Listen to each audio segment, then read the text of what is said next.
So మీరు ఇద్దరితోనూ పనిచేశారు. తండ్రి కొడుకులు ఇద్దరి ఆధ్వర్యంలో వాళ్ళిద్దరి నాయకత్వం చూశారు. ఏంటి తేడా గమనించారు మీరు?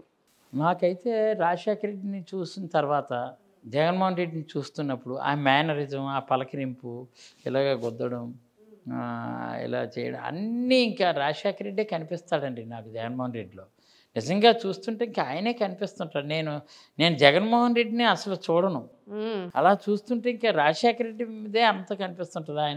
ఆయన మాట, ఆయన చెయ్యి ఇవ్వడం అన్నీ ఇంకా నేను క్లియర్ కనిపిస్తుంది కదా. కాకపోతే రాజశేఖర రెడ్డి కన్నా ఇంకా ఈయన మనసు ఏంటంటే చాలా మొహమాటస్తుడు ఈయన.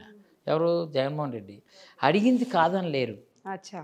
అంచేత అడిగింది కాదని లేక ఏదైనా ఉంటే చెప్పలేరు. రాజశేఖర రెడ్డి గారు అయితే ఏదైనా ఉండవ్వాలంటే వెంటనే డెసిషను చేసి టక్కమని ఇచ్చాడు. ఈయన ఏంటంటే ఏమో మరి ఎట్లా ఉంటుందో ఏంటనేసి ఇలా అడిగాక మళ్ళీ ఇవ్వకపోతే ఏమనుకుంటారని మొహమాట పడి అంచేత ఒకసారి ఆ పక్కన ఉన్నటువంటి సెక్రటరీస్తో మాట్లాడి కొంచెం చూడు అనేస్తాం. రైట్.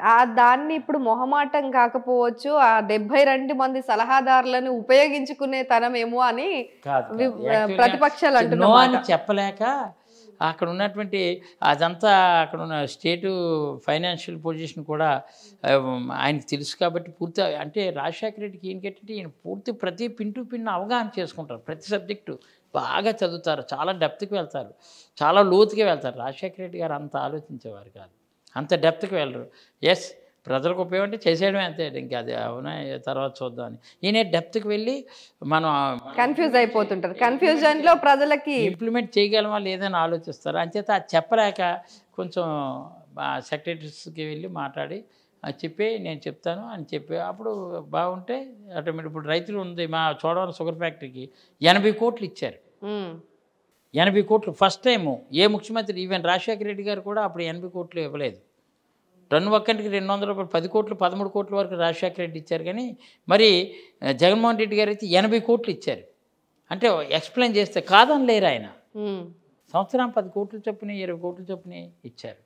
కాదని లేరు రైతులు. అంటే అలా కాదని లేక 11 లక్షల కోట్లు అప్పులు చేశారు రాష్ట్రానికి. 11 లక్షల కోట్లు కాదు, అది తప్పుడు సమాచారం అమ్మా. మేము అధికారంలోకి వచ్చేసరికి 2,60,000 కోట్లు తెలుగుదేశం పార్టీ మాకు అప్పచెప్పింది.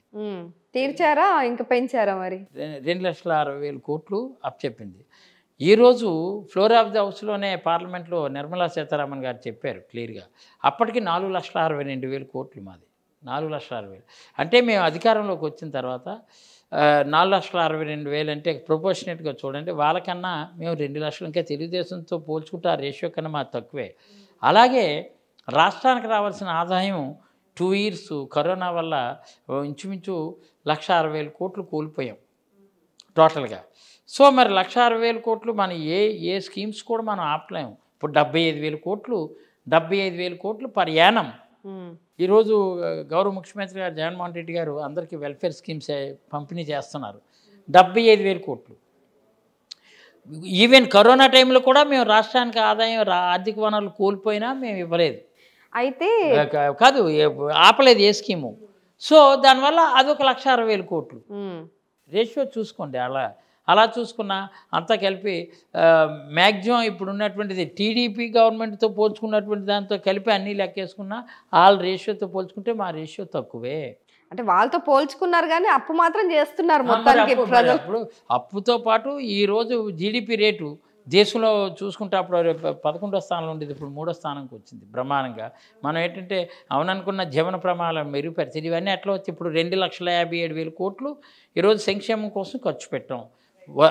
దేశంలో ఫస్ట్ స్టేట్ 2,57,000 కోట్లు వెల్ఫేర్కి ఇచ్చింది.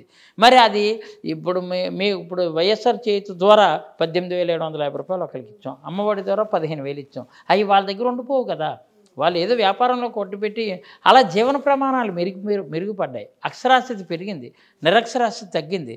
నిరక్షరాస్యత 33% ఉండేది, ఈరోజేమో 0%కి దగ్గరికి వచ్చాం. ఎట్లా? ప్రైవేట్ స్కూల్లో కూడా అమ్మఒడి ఇవ్వడం వల్ల.